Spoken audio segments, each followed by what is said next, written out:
Pagaliau pavasaris ir reikia pereiti per visą sklypą, gerai vertinti veją ir pažiūrėti, kaip jai galime pagelbėti dabar.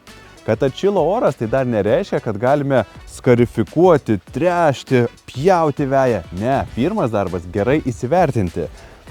Aš matau, kad jau sliekai daro skylutes, reiškia įšalo jau nėra. Tai yra geras ženklas. Vieni bijo sliekų, sako, pridaro mažų kupstelių, tokių nedidelių, bet jie iš tikrųjų padaro labai gerą darbą. Jie aeruoja žemę, padaro skyles, per kurias patenka oras ir tas oras patenka augalams. Jeigu jūsų augalui truks oro šaknims, jūs niekada neturėsite gražaus augalo. Lygiai tas pats su veja. Įsivaizduokit, mes vaikštom, trypiam, šlapia būna, tai mes uždarom visas poras ir dusinam šaknis. Ir mes augalo gražaus neturime.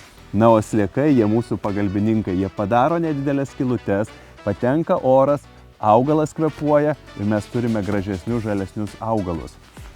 Na, o tų nedidelių namukų visiškai nebijokite, galima juos pagrėbti ir jie greitai išsilygina.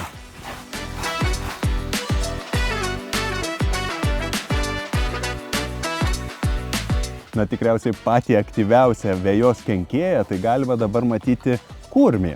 Jo nameliai po žiemos, kadangi įšalas buvo tik vasario viduryje, tai jis spėjo sausio mėnesį, kovo mėnesį, jau dabar pradeda daryti namelius.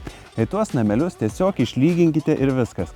Bet kiekvieną kartą, kai sugriaunate namelį, jis stengiasi pasistatyti naują, tam, kad per tą namelį patenka oras ir jis gali kvėpuoti.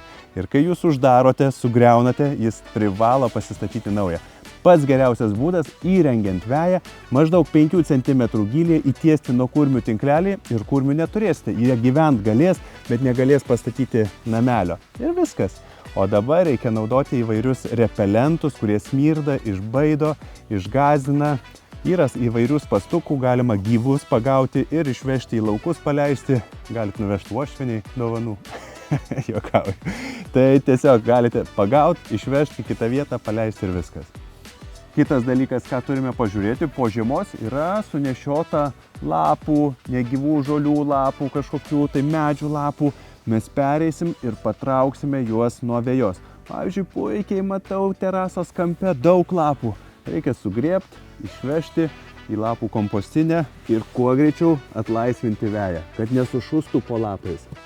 Dar apžiūrėkime, ar daug ligų, nes žiema, sniego pelėsis, sušutimas labai aktualu. Ir kai kurios vietos, aš matau, nukentėjo. Nors atrodo sniego nebuvo, bet buvo labai šlapia. Tai irgi sniego pelėsis tikrai pakenkė. Einam įvertinti ir tai. Štai čia matosi sniego pelėsio padariniai, iššutę ploteliai tokie negražūs. Ir jeigu pažiūrėsite, ten negyva visa veja, tai tokias vietas, kur erzina labiausiai, tiesiog pagrebliokite, kuo greičiau įleistume oro ir kol kas palikite.